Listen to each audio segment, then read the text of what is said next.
Hello, everyone, and welcome to the 27th National March for Life in our nation's capital, the beautiful city of Ottawa.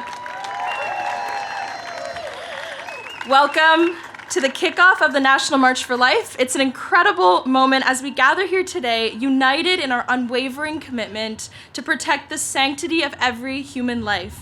We are both incredibly honored to be emceeing today's National March for Life rally. From all corners of the nation, we've come together with a shared purpose to amplify our voices, to champion the cause of life, and to inspire change that lights the path towards a future where every life is cherished and has legal protection from conception to natural death.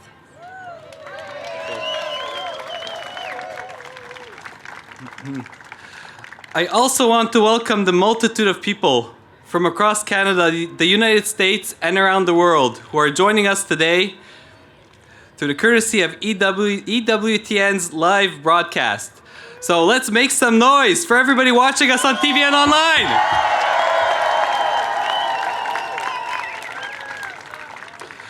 So for all of you, whether here in person or online, be sure to post your pictures, videos, and reels of the march on your social media, and be sure to tag us. This year's National March for Life theme is "I Will Never Forget You." Abortion and euthanasia are commonplace in Canada. In this age of extreme abandonment, it's time to be reminded of the words of God given through the prophet Isaiah almost 3,000 years ago. His promise, "I will never forget you," is not only a reminder of God's enduring faithfulness to his people, but also an eternal call for us to be able to witness to the dignity of each human person. Je tiens également à souhaiter la bienvenue à la multitude de personnes qui se joignent à nous à travers la télévision EWTN ou en ligne. Alors, le thème de la Marche nationale pour la vie est « Je ne t'oublierai jamais ». L'avortement et l'euthanasie sont très répandus au Canada. En cette époque d'abandon extrême, il est temps de se rappeler des paroles de Dieu données par le prophète Isaïe il y a plus de 3000 ans. Sa promesse « Je ne t'oublierai jamais » n'est pas seulement un rappel de la fidélité durable de Dieu envers son peuple, mais aussi un appel éternel pour nous à être des témoins de la dignité de chaque personne humaine. Nous commencerons notre rassemblement aujourd'hui en invitant Steadfast Worship à nous mener dans le chant de notre hymne national. We will now begin today's rally with Steadfast Worship singing our national anthem.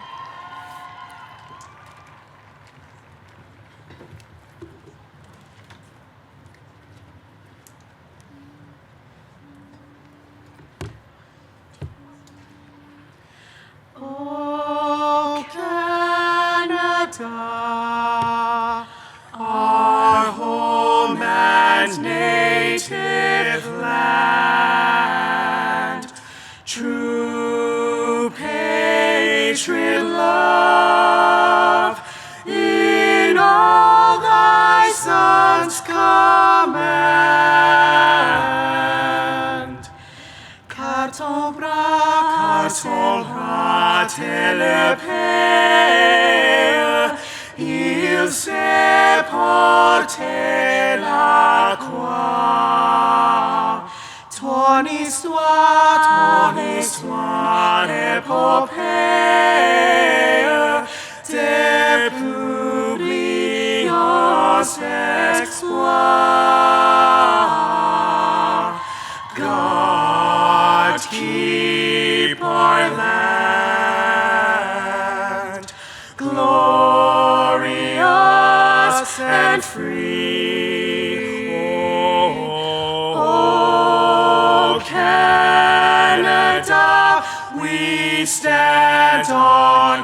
stand on guard. For thee. O Canada.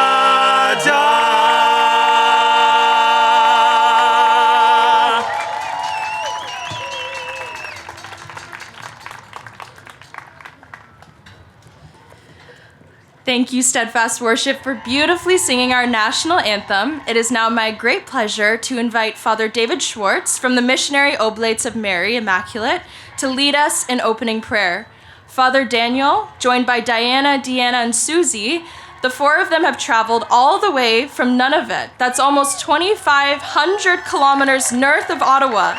Following the prayer, Diana will share a short reflection on their community's pro-life ministry. So please give them a warm welcome.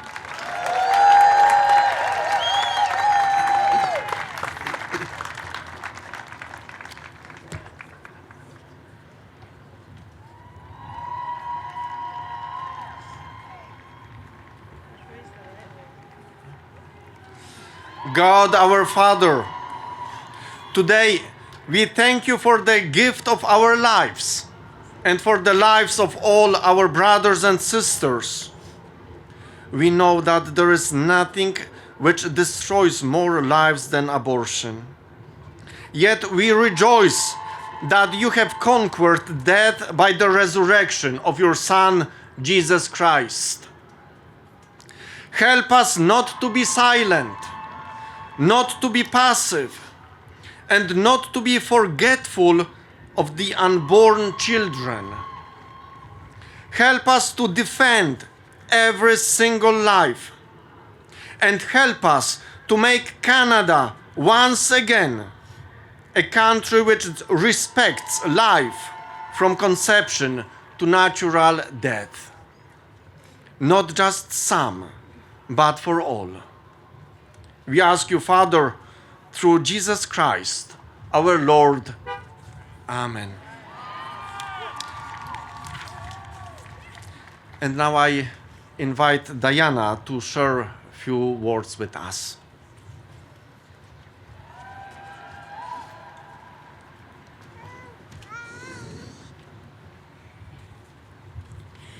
We come from Nauyat in Nunavut. It is a small Inuit community located exactly on the Arctic Circle. Every month, with the help of Campaign Life Coalition donors, we purchase baby products from our local stores to help moms who need extra help with their little ones. Then we set up the items at the church hall and we announce about it on the local radio and post it on Facebook. Then those mothers who are in need come and we hand out to them the items for their babies. Every month we help about 40 families in our community. This way we show that every baby is important. I'm happy that as young people, we can help our community. And if Susie, Deanna, and I can help moms in Nauyat, you can help moms down here too. Thank you. Hoyan namin.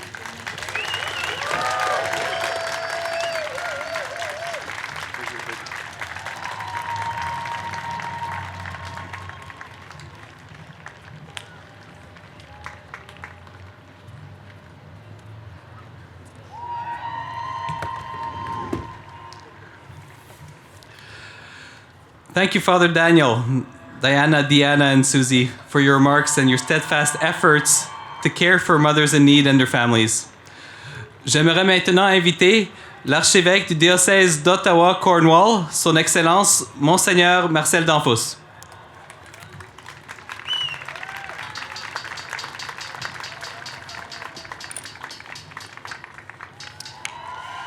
So welcome, champions of life, to the March for Life Rally 2024. I'm accompanied today by Bishop Brian Beda from the Ukrainian Archieparchy of Toronto. It's a pleasure to have him by my side this day. And today we gather with hearts united in a resounding chorus of hope, bearing witness to the sanctity of every precious human life. With the theme, I Will Never Forget You, drawn from the profound words of the prophet Isaiah, we reaffirm our unwavering commitment to cherishing and defending the dignity of every human being. As we march together, let us carry this message as a beacon of light, illuminating the path towards a culture of life and love. Let us remember the unborn, the vulnerable, the marginalized, whose voices too often go unheard. Let us stand in solidarity with mothers facing difficult decisions, offering them compassion and support. As we raise our voices in solidarity, let us also recommit ourselves to the work ahead. Let us advocate for policies that uphold the sanctity of life from conception to natural death. And let us support organizations that provide alternatives to abortion and care for expectant mothers and their children. Let us foster a culture where every life is valued and protected. So in the spirit of the prophet Isaiah's prophecy, let us march together forward with courage, compassion, and conviction. Together we can build a world where the dignity of every human person is upheld and celebrated. Thank you for joining us in this noble cause. Together we will never forget the precious gift of life.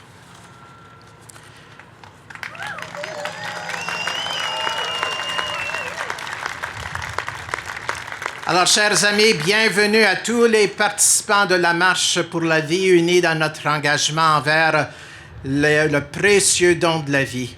L'archidiocèse d'Ottawa-Cornwall est fier de vous accueillir et de vous appuyer dans cette cause. Le thème de cette année, Je ne t'oublierai jamais, tiré des paroles inspirantes d'Isaïe, résonne profondément avec notre mission de défendre la dignité de chaque être humain, de la conception jusqu'à la fin naturelle de la vie. Et dans les paroles d'Isaïe, nous trouvons une promesse divine de fidélité et d'amour éternel. Je ne t'oublierai jamais. Ces mots nous rappellent que chaque vie est précieuse, chaque personne est unique et chère au cœur de Dieu. Alors que cette marche soit un témoignage vibrant de notre détermination à créer un monde où chaque vie est respectée, chérie et protégée. Merci d'être ici aujourd'hui pour partager votre voix et votre amour en faveur de la vie. Ensemble, nous proclamons avec foi et conviction que nous t'oublierons jamais au précieux don de Dieu. Merci beaucoup, chers amis.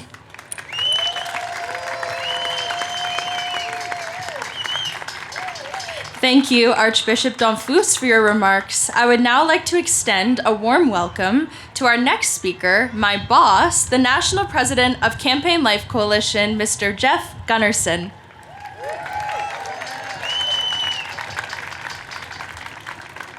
I'm just bossy. Supporting and promoting a pro-abortion position is more than just wacko.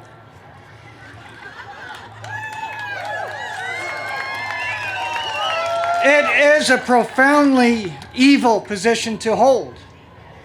Unfortunately, Trudeau is not the only one. All elected federal leaders support the killing of tiny human beings in their mother's wombs. God deserves better. The unborn deserve to live. And that's why we march. We are here not to shame or to shout and protest. We are here in love. We pray in love for God to be with us, so that by our loving witness, hearts and minds will be touched. It's up to us to clean this house. Stay engaged as you are. And thank you for being here. Your commitment, your generosity, and your prayers are making an impact. This event has a large price tag attached to it, Pro-lifers are generous people, and I thank you now for your donations and future donations to help us reduce the cost of this great event. We are extremely grateful to our Rose sponsors, EWTN, LifeSite News, and the Knights of Columbus. And now, it's my pleasure to call up the Supreme Director of the Knights of Columbus, Arthur Peters. God bless you. God bless Canada.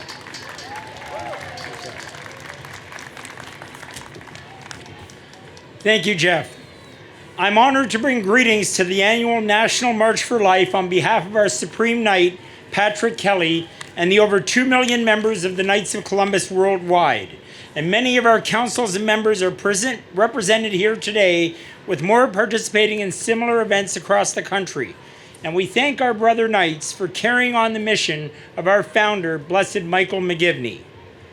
Today we stand firm with each other and the many people and faith communities across Canada who fight for the rights of the unborn and defend the truth that life begins at conception. As Knights of Columbus, we believe in the dignity and worth of every human life, and we work tirelessly through prayer and action to protect the sanctity of life at all stages, from birth to natural death. One of the ways that we do this is through our Aid and Support After Pregnancy, or ASAP program, providing assistance to pregnancy resource centers and maternity homes supporting new mothers. Across Canada, the Knights of Columbus have contributed over $265,000 to help 90 pregnancy help organizations. Knights will never yield in our support for mothers and their children, both born and unborn. Thank you. Yes. At the same time, we support the call for more compassionate care options for those who are ill and need assistance to live. Providing support for the ill and dying should not mean taking care away from them, and poverty should not force people to choose medically assisted suicide. It was recently stated that Canada could become the world leader in medical assisted suicides by 2025, and this is wrong. We must continue to defend the right to a natural death, and we must support programs that help people in need to access compassionate end-of-life care. The theme for our march this year is I Will Never Forget You. And indeed, we will never forget the child in the womb, or the elderly, the ill, or the infirmed who rely on our efforts to advocate for them. We are blessed that thousands of Catholic men are joining our ranks every year. And to the Catholic men that are here today that are not members of the Knights, please accept our invitation to join us as we stand together with you for life. You can visit kfc.org, talk to any member here today wearing a hat, or if you've got one of the bookmarks, the QR code is there. We need you to join us to continue this fight. The Knights of Columbus stand firm with you in our resolve to respect life at all stages. All of us are on the front lines of culture change, and we're grateful for your partnership. Please know that the Knights are here with you, shoulder to shoulder, and together we're going to build a culture of life in Canada and around the world. Thank you, and may God bless us all.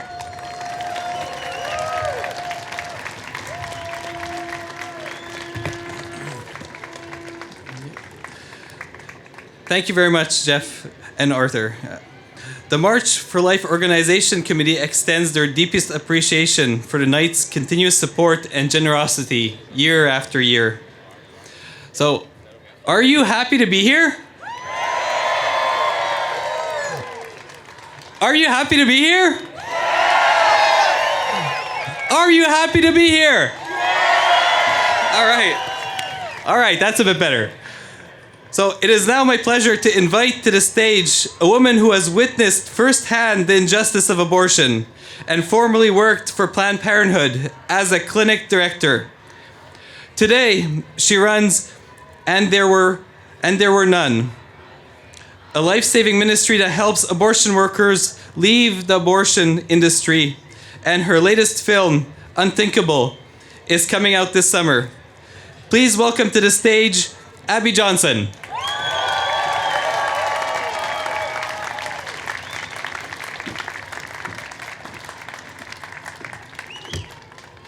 Hello, Canada. Oh, I love you. So I'm going to stand up here on this box because I want to be able to see the cute protesters. They're so cute. Look, they had this whole area, and there's like 10 of them.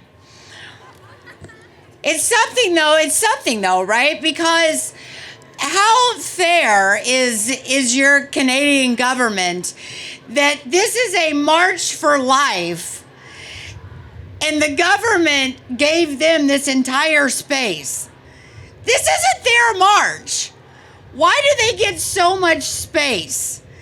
That just shows you how the government is so against life here in Canada. I was listening to your national anthem, which I can't understand the majority of it, but I was listening to the end, and it was saying that you stand guard for Canada, right? That's how it ends, that you stand guard for Canada. Well, are you really willing to stand guard for your country? Because if you are willing to stand guard for your country, then you are willing to stand guard for your citizens who have not yet been born. And there may come a time, I'm just telling you, I'm looking at what's happening in Canada. I look at your ridiculous Prime Minister, Justin Trudeau. I mean, he is an idiot. I mean, the Trudeau family, can you just please go away? Like, you have wreaked enough havoc in this beautiful country. Get out! Like, go away! Anyway, he's more than a wacko. Guys, he's worse. He's worse. He's worse than a wacko. But anyway, my passport's going to be revoked. I'm not ever going to be allowed to come back to Canada. Anyway, but here's the deal. There may come a time where your government says, you can't assemble like this as a pro-life movement. You can't come together. And I have a feeling that some Canadians, because you're so nice and you're so polite, you may say, okay, then we just won't. If your government ever tells you you can't assemble to support life, you better push back. You better stand guard for Canada. You better stand guard for these unborn children who deserve the right to live. Canadians, it is time for you to stand up and to stand against this regime, this oppressive regime that is overtaking your country, that is not only killing the unborn in the womb, the most vulnerable, but it is sweeping across your country and killing your elderly, killing all of your vulnerable through assisted suicide, euthanasia, and abortion. It is coming for everyone. It is coming for the most vulnerable among you. You have to stand up, no matter the cost. Friends, we are not here to compromise on these issues. No compromise, no excuses.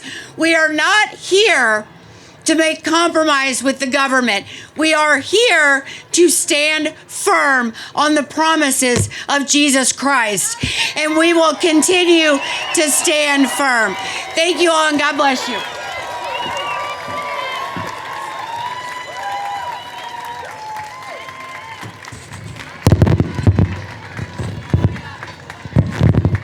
That's why we don't.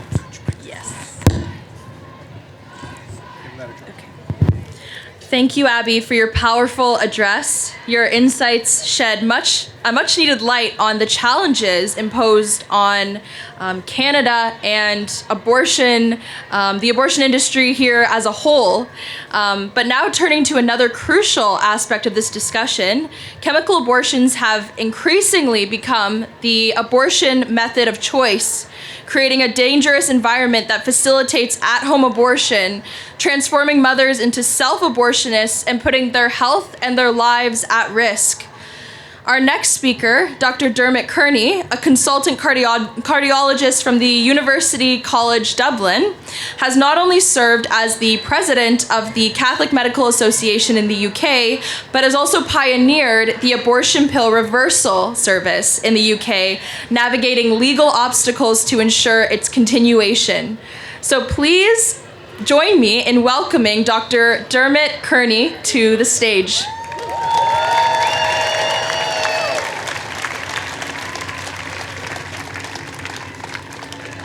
Thank you very much. It's a great honor to be here. It was late March, Tuesday evening, 9:30 p.m. I received a WhatsApp message from a nurse in Ohio, the United States, to inform me that a young woman in the Midlands of England had taken the first abortion pill, regretted her decision, and was there anything I could do to help. Within 5 minutes, I was on the phone to Victoria. That's not her real name, but let's call her Victoria. 19 years of age, had been pressurized by her own family doctor and social services that she was not capable of being a mother, that she had to choose abortion, that there was really no other option for her. She was given the abortion pills, instructed to take the first abortion pill, mifepristone, there and then on that first day, and then to take the second abortion pills, misoprostol, 1 or 2 days later. After she had taken that first abortion pill, she knew immediately that she had made the wrong decision. Fortunately, with the support of her mother, her brother, she was able to find the abortion pill reversal service through a Google search and was put through to an international helpline that got in touch with myself. Within 7 hours, we had managed to get her the life-saving progesterone treatment, which is it's just progesterone, the simple abortion reversal treatment that she needed. The reason for that is that mifepristone, the first abortion pill, prevents the action of natural progesterone, which is essential to maintain a pregnancy. And we know that if progesterone can be given quickly after that mifepristone has been taken, before heavy bleeding or severe cramps occur, that there is a very good chance that her baby can survive. Fortunately, we were able to commence the treatment. She did have a few scary moments. She had some slight bleeding for 2 or 3 days afterwards. She had some slight cramps, but on the 1st of November 2021, she gave birth to a beautiful, healthy baby boy.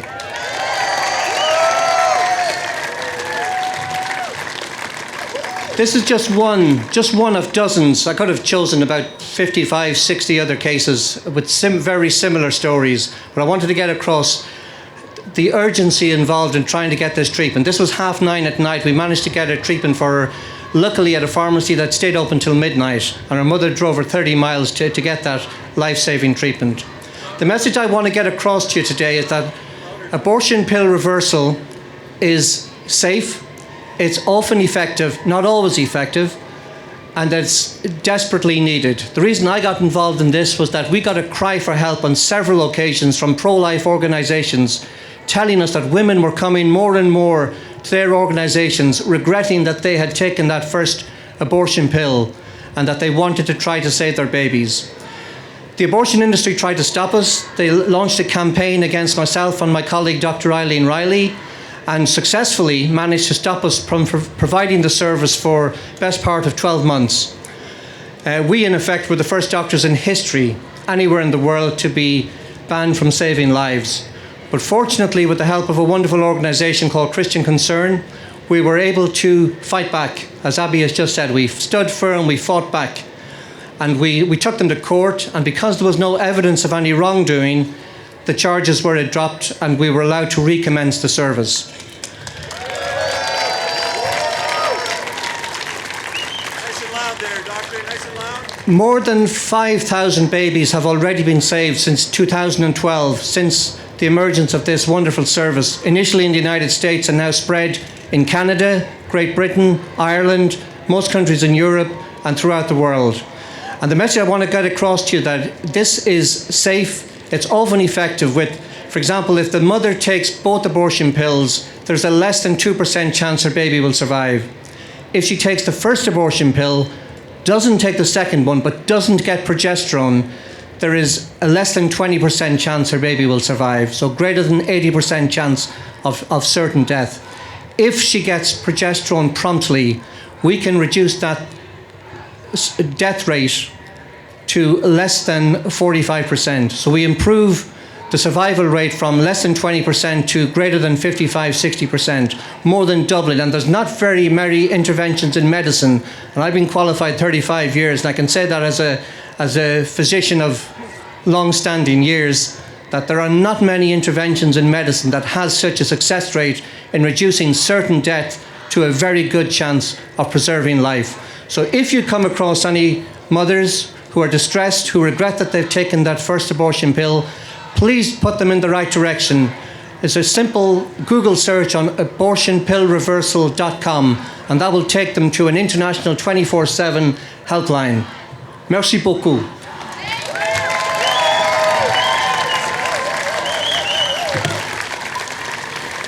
Thank you so much, Dr. Dermott. I would now like to introduce Natalia Comrie, a courageous young woman who will share her testimony regarding the impact of abortion on her life. Natalia is joined by the Canadian coordinator for the Silent No More awareness campaign, Angelina Steenstra.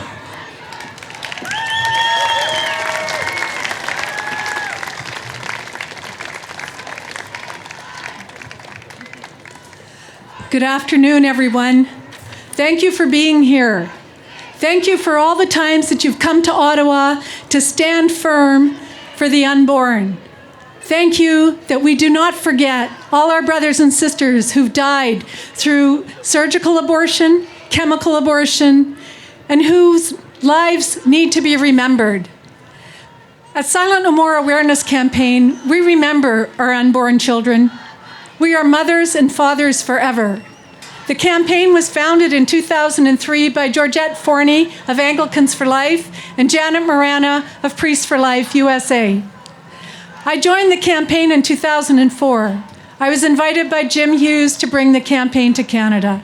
We've had the privilege and honor all these years of standing together here to tell the truth about what abortion did to our lives. We reach out to those that are hurting after abortion, whatever level that may be. The shockwaves of abortion touch every member of the family. We reach out to let people know that hope and healing are available. We're blessed in this country to have different post-abortion ministries. I'd like to introduce to you today one of the youngest people who've ever stood with me here on this hill, Natalia Comrie. I met Natalia a year and a half ago at a talk that I gave.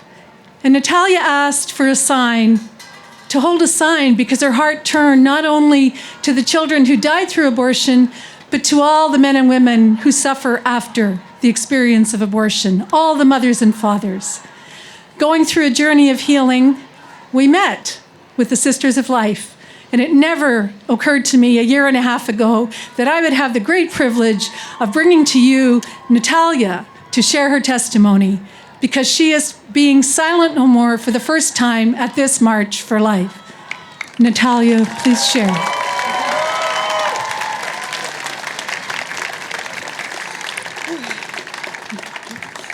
I was 17 years old when I got into a secret relationship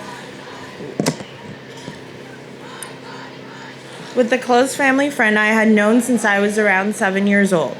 I was an innocent and trusting person, which made me completely unprepared for what was about to happen next. As soon as I told my boyfriend I was pregnant, he became verbally and emotionally abusive. He told me he would not go to the doctor with me or even be seen in public with me if I kept the baby. We fought daily, and I became depressed and even contemplated suicide because I felt like I could not have my baby, but also that I could not live without my baby. I went to the hospital when I experienced some bleeding and got to see my baby on an ultrasound, a tiny embryo with a strong beating heart. His heartbeat was the most beautiful thing I had ever seen. My boyfriend and family abandoned me emotionally and financially. I got kicked out of the house and sent to Ottawa to stay with my sister. They strongly discouraged me from raising my baby or placing him with an adoptive family, and they never offered me any pregnancy resources. I wanted to raise my baby or make an adoption plan, but instead my family coerced me to have an abortion. I felt abandoned, pressured, and betrayed by them, the people that I love the most. Abortion was the only choice I saw that they supported. At the abortion clinic, I was told that after the abortion, everything would go back to the way it was before. As if the pregnancy and the abortion and all the trauma surrounding it had never happened. All of that was a lie. Physically, it was the worst pain I've ever felt in my life. Felt like someone was stabbing me in my lower abdomen. I screamed in pain into a gas mask as I squeezed the nurse's hand. I could hear and see everything, including the suction machine they used to dismember my son. It made a sound I will never forget. Immediately after the abortion, I felt like a part of me had left my body, as if a part of me had died, and I was left with a hole in my soul. Things did not go back to normal as I was assured they would. I wanted to end my life every day because I did not want to be in a world without my son. I suffered from major depressive disorder, anxiety, and post-traumatic stress, and my emotionally abusive boyfriend became sexually abusive. Tried many times to leave him, but I couldn't because he was all I had left of my son. Substance abuse and self-harm filled my days for 3 long, dark years. Thank God I found my way to post-abortion counseling, which helped me unpack my traumatic experience and take my first steps towards healing. Through the Sisters of Life, I became involved with a community of parents who have lost children to abortion. Learning about others' stories has helped me to begin to share my own story. My friends in the pro-life community and church family have offered me unconditional love and share the heartbreak of my son's loss. When I was finally able to understand what Jesus did on the cross for me, I was able to finally forgive myself. Prior to that, I was consumed with guilt because I had the final say on my son's life, and I gave into the pressure of aborting him rather than fighting for his life. I repented and brought my abortion to the cross. Then I realized Jesus loved me and my son and wanted us to have salvation. He sacrificed himself for us, and I wasn't going to deny what he did on the cross for me any longer. I forgave myself and extended that grace of forgiveness to everyone else involved in my abortion. I want to share my story in hopes of reaching a woman in that scared and lonely place I found myself at 17. I want my story to help change the minds of abortion vulnerable mothers. And I want to reach out to men and women still suffering in shame and silence and invite them into a healing journey with God. But the reason I most wanted to be here today, why I speak out about my abortion whenever I can, is because I will never forget my son, Caden. He is the reason why I'm silent no more.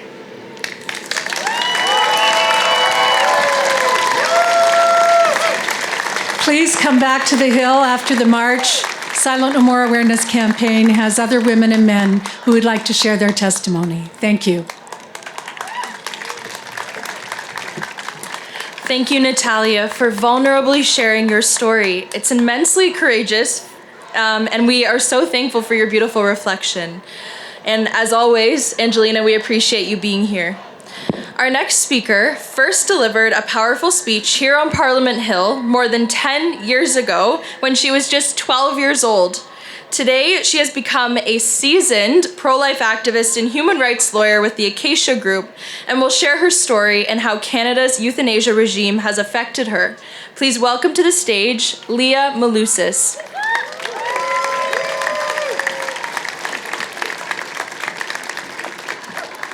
Well, good afternoon, everyone. How's everyone doing?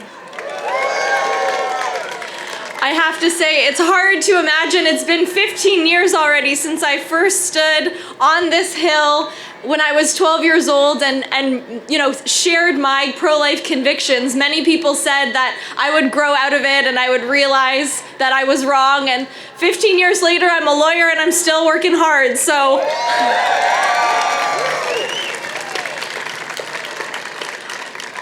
I want to just share a few quick thoughts. One, about the issue of abortion. You know, we hear the counter protesters, and I actually studied feminist and gender studies, and so some of my colleagues might be in that class or in that group over there. And it's important for us to understand that the idea of abortion from a 12-year-old's perspective, 15 years ago, I can say, is very simple. There's a baby, abortion ends the life of that baby, and killing babies is wrong. That's as complicated as it needs to be.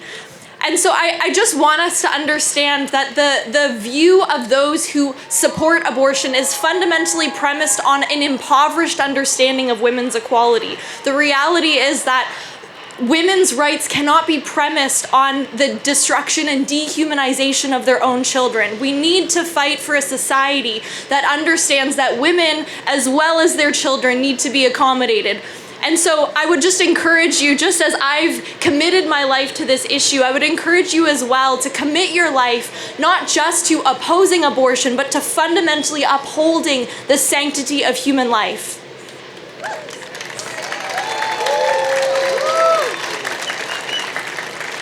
Now, shifting gears slightly, I've been asked to share briefly, if a lawyer can do that, briefly about the issue of euthanasia and assisted suicide. And many of you will know that up to this point, from 2016 to today, approximately 45 to 50,000 people have been euthanized in our nation. And those are disabled individuals, vulnerable individuals, the elderly, people who we should be fighting for and protecting, not killing. And this issue for a long time, for many of us, I think, is a very cerebral issue unless there's been a loved one in our life. But for me, as the issue has transitioned to now talking about euthanasia and assisted suicide for mental illness, this has increasingly become a personal issue.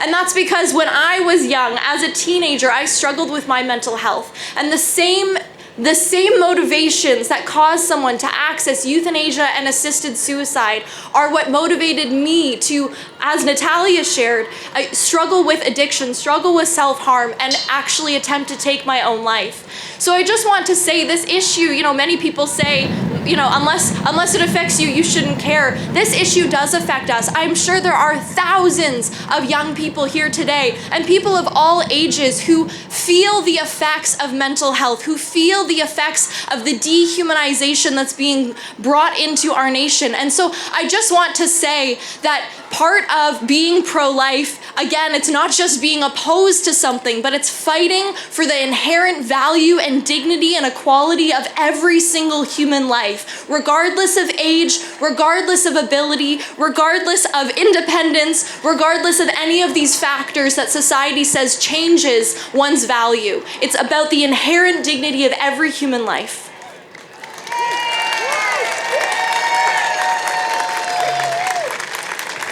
And so as I quickly close, I just want to say, this theme is, I will never forget you. And part of what it means to not forget in the context of abortion is to remember the unborn child who doesn't have a voice and cannot speak for themselves, but also to remember the women who are impacted by this issue. Women like Natalia, who were sold the lie that abortion was in their best interests. And it's important for us to think about the stories and understand that while other people ignore those stories and would prefer to treat abortion like it's a cure-all solution, our job is to remember the stories of these women.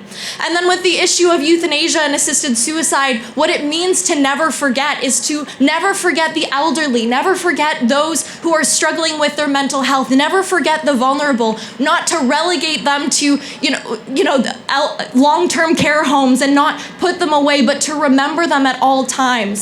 Never forgetting is carrying that memory, and with that memory, carrying hope. And so I just want to say, fundamentally, these issues of abortion and euthanasia, they're not just policy issues, but they're the reality of humanity grappling with the value of life and the question of meaning. And our job as pro-lifers is not just to gather here, but to remember that life has meaning. Suffering does not remove that meaning, and to fight to bring that meaning into everything we do. So I just want to say that as you go about the rest of today and go about the rest of your year until we see you next year, remember to Bring that pro-life worldview into everything you do. Vote for a pro-life member of parliament. Stand up for those who are voiceless. Draw close to those who have had abortion. Draw close to the elderly and the vulnerable. Remember to bring that hope with, as our world is struggling, as our government is struggling, remember to carry that hope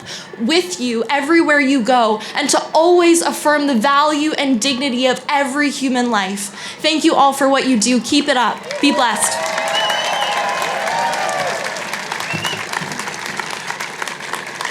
Thank you very much, Leah. I would now like to welcome to the stage members of Parliament who are willing to speak the truth and to stand for the right to life. These individuals represent a much larger number of parliamentarians who could not join us today. I would now like to introduce, from the riding of Peace River Westlock and the chair of the Parliamentary Pro-Life Caucus, Arnold Viersen.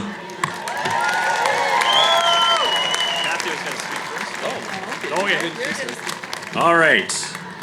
Good afternoon, everyone. I'm here with my colleague Kathy Wagenthal from Saskatchewan, Yorkton, Melville. And it's our pleasure to be here today. After 9 years of this Liberal government, things in Canada have gotten far worse than we ever could have imagined. This government has a total disregard for life. 2 attempts have been made by this government to expand euthanasia to those solely struggling from mental illness. Only a common sense conservative government will permanently throw out this terrible idea.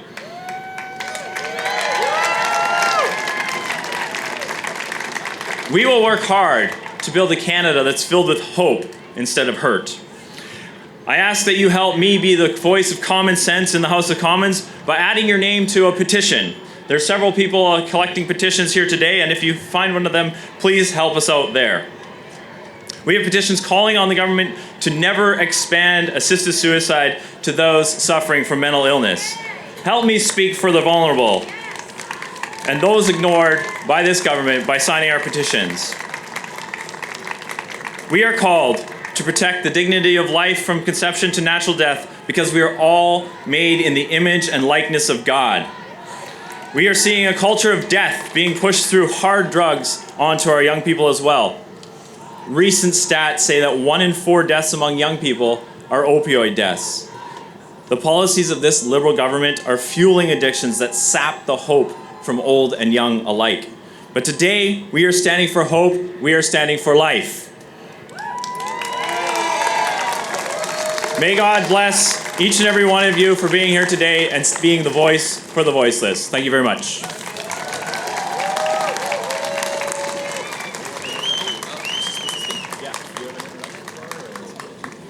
Okay. All right. Now you're going to hear from Kathy Wagenthal from Yorkton, Melville, Saskatchewan.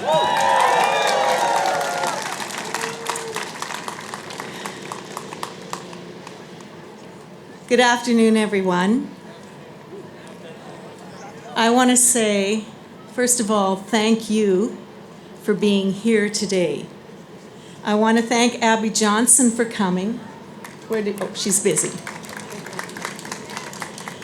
And that she has come out of Planned Parenthood. There is a woman who knows and is sharing the truth. I want to thank those that are here with Silent No More. I have friends that are part of that group. And the truth is not being told in general media or in our House of Commons about what abortion really does to your heart and your mind and your soul and your body, let alone to that life that is lost. I want to thank all the young people that are here today. Come on, where are you?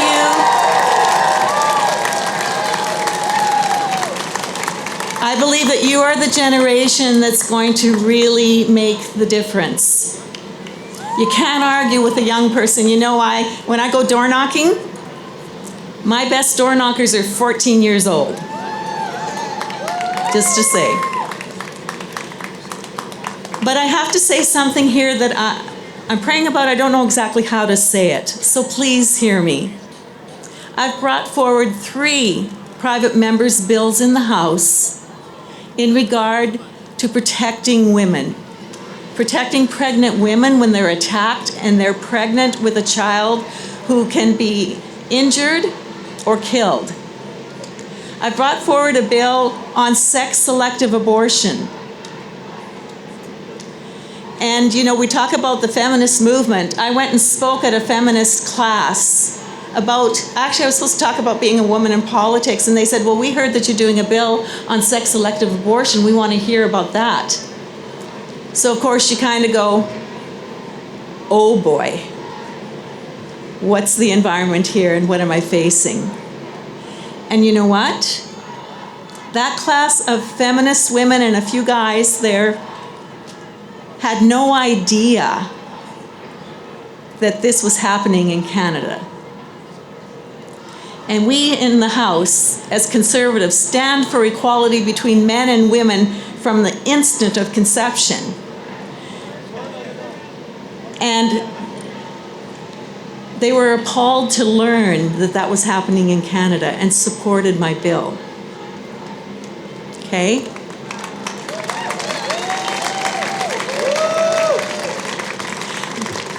The beautiful testimony that Natalia, I think, gave, right. There's a young woman who made that choice.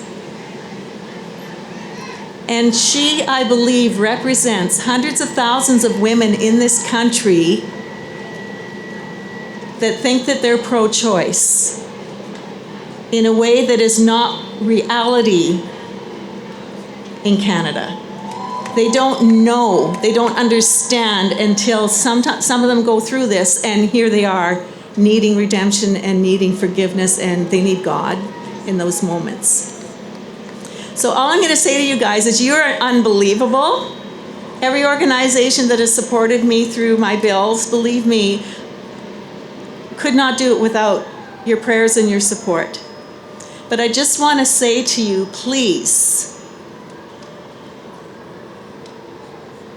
value us. And I'm not just talking about Arnold and me who are here in front of you today. If you think it's a battle out here, you know it's a battle in there, in every way. And we are in a circumstance I have learned through what God has put me through with these 3 bills, that these people are not our enemies. We're not fighting them, please.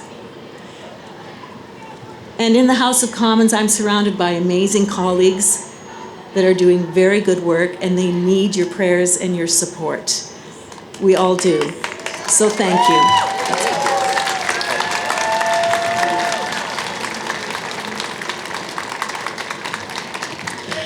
Thank you to MP Arnold Viersen and MP Kathy Wagenthal, and all other pro-life members of Parliament who may be here with us today or here with us in spirit. We would like to extend our great thanks to both the politicians who are here with us and who are taking a stand for life. I now have the pleasure of introducing a representative of the only federal party that's fully pro-life. Please welcome the leader of the Christian Heritage Party, Rod Taylor.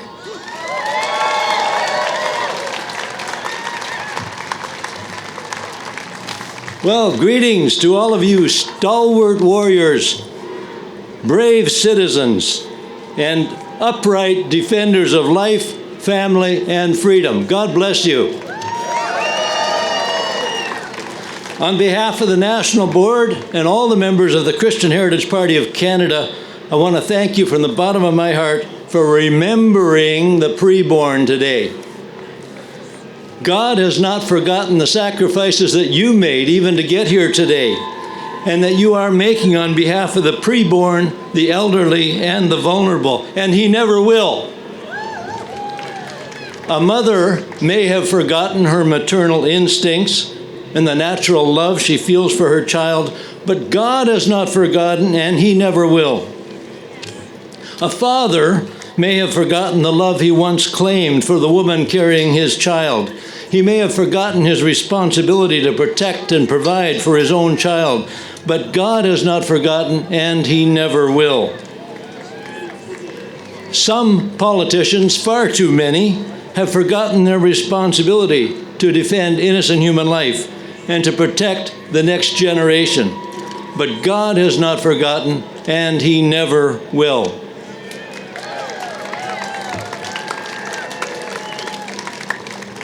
Every human being, preborn or elderly, is made in the image of God, and He will never forget them, not even one. You and I are also made in His image, and as His image bearers, He calls on us to never forget and to continue to defend every innocent human life.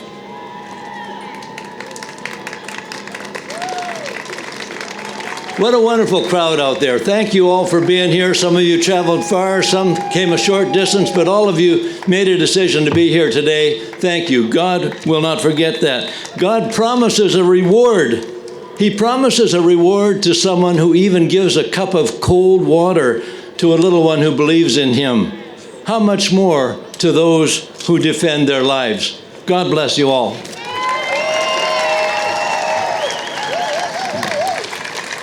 Thank you very much, Rod. It is now time for us to uphold one of our annual March for Life rally traditions. To lead us in the wave, please welcome to the stage a filmmaker, pro-life speaker, and today's broadcaster for EWTN, Kevin Dunn. Kevin Dunn from Dunn Media. How's everybody doing? Are you ready to march? Well, you will be ready because, I've been ready since last year. I'd like to thank everybody for coming out today, especially to the broadcast that's going on EWTN. Just to give a big round of applause for the broadcasters at EWTN in the United States and Canada. Yeah. It's great to have this gospel of life proclaimed on the airwaves and mostly and most important in person with you here today. It feels so hopeless at times, but when we see the crowds that are gathered here today, man, it gives you a great spirit. That's the spirit of being together. So thank you for making this effort. Give yourselves a big hand. And glory be to God, you're here because it's time to do that wave for all the mamas and the babies and the dads out there doing the heavy lifting, including a few of my own kids. So thank you very much to the mamas, and God bless those babies. So let's start on this side. Put your signs down. All right, and then as my arm goes from left or from your right to left, just raise those signs and give glory to God for life. Okay, in 3, 2, 1, raise those signs. Hold them up, wave them, give us a good wave. All right, keep them going. All right, we're gonna do it one last time and then I'm out of here. Okay, signs down. In 3, 2, for the babies, roll it. Here we go. Thank you and God bless you. Thank you so much, Kevin.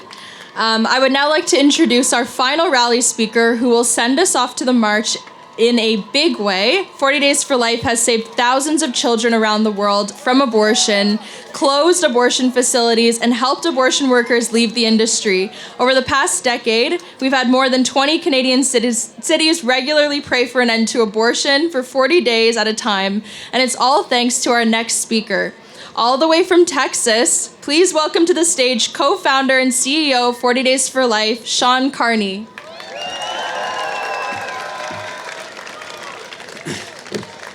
Greetings from an abortion-free Texas. This is my 12th trip to your beautiful country, and we have good news in Canada. As 40 Days for Life, because of you, because of your courage, because of your rejection of much of the nonsense that you hear come from these buildings, we have spread 40 Days for Life throughout your beautiful country. despite initially being told it was too hard and the government was too evil and the deck was stacked against us, we have seen so many women choose life, and we just found out about the first Canadian abortion facility to close in New Brunswick.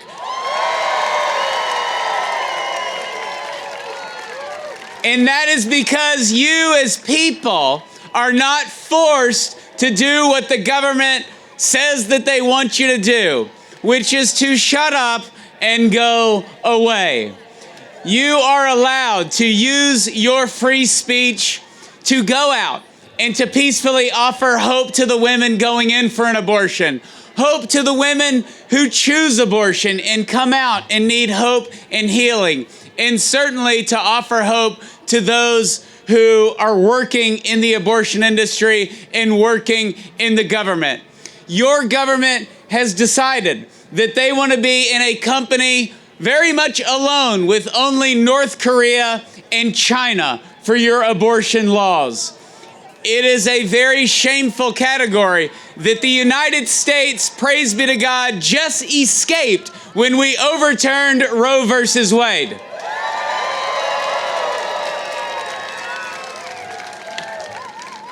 Many people hate the United States for all the wrong reasons, but our country has shamefully, throughout its history, spread abortion around the world and given this barbaric surgery, a surgery we would not wish upon our greatest enemy, a surgery that requires ripping and tearing, not to heal, but to kill.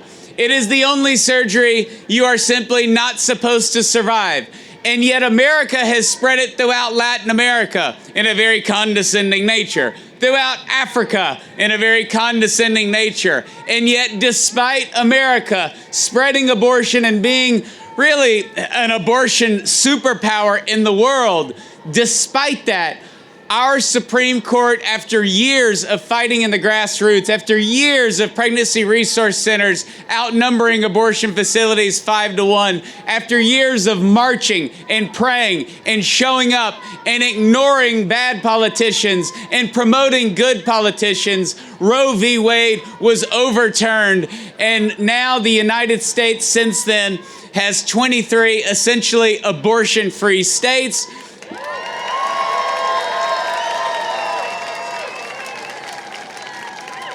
And we have seen other states do what Abby referenced, which is lose their mind and have abortion at 40 weeks with no doctor.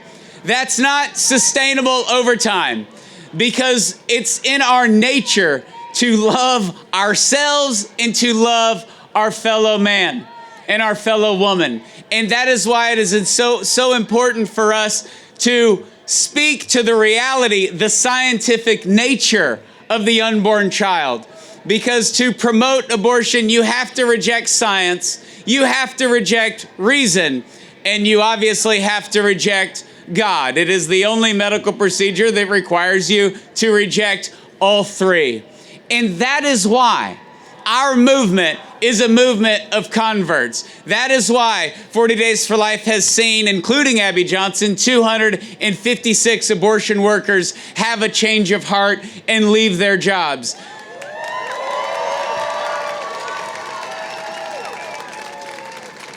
That is why the conversion gate on this issue swings in one direction.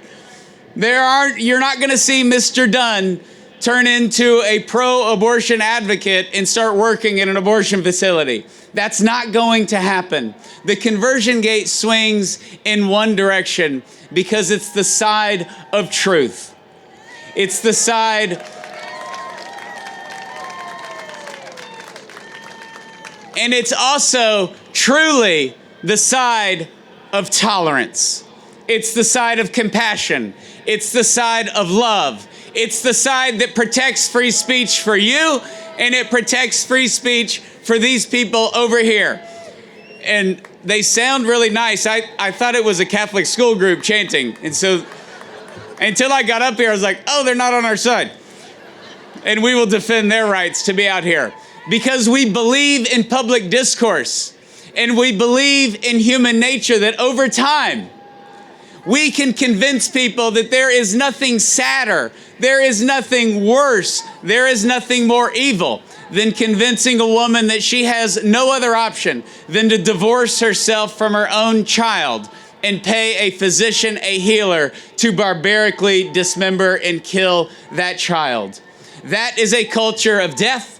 That is a culture of hopelessness, and we pin our hope not to the government, but to the cross. And it is through the cross that we will be victorious. And no prime minister, no member of parliament, no media member can tell you how to pick up your cross and bear it, how to carry your cross. That is our willingness because we follow our Lord who gave us that example. So let's ignore the noise. Let's trust in the power of the cross, and let's end abortion in your beautiful country of Canada. God bless you.